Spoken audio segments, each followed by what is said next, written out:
cruelty, this time from a turkey abattoir, farmers are turning the tables on animal activists. They're calling for tougher laws for anyone who trespasses on land in order to collect evidence of animal cruelty. Last night, ABC's Lateline program broadcast graphic vision of abattoir workers abusing turkeys by kicking and stomping on the birds. Will Ockenden reports. The graphic vision, taken secretly over 2 weeks in February, documents some workers at an Ingham's plant in New South Wales repeatedly bashing and kicking turkeys. The video was provided to animal rights group Animal Liberation, but the group says it doesn't know who originally took the vision.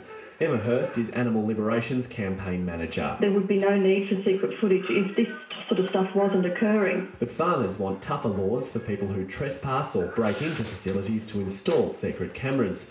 Jock Laurie is the president of the National Farmers Federation. You see jail terms and fines with people who break into houses, you see them who break into businesses, you see them who break into many areas, and I don't think there's any different here. I mean, what you're doing is breaking into a private business, into a private company, and I think there needs to be proper sanctions for that. How would we have known what was going on in that Ingham's factory if someone hadn't installed those cameras? Well, I think there will be people within Ingham's themselves that will be, as I said, continually trying to identify problems and pick those resolutions up. There is a lot of work going on in the agricultural sector, in and around it, to make sure that we're continually getting better and better at what we're doing. Ingham's declined an interview with the ABC, but in a statement it says it won't tolerate mistreatment of livestock and will retrain and reinforce animal welfare standards throughout the company.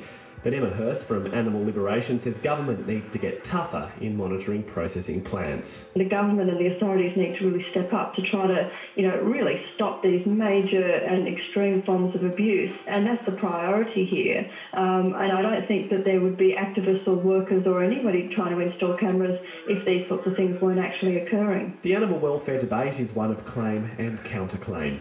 In Victoria, the egg industry has long said that activists break into sheds, damage equipment and scare birds by setting up lights for filming.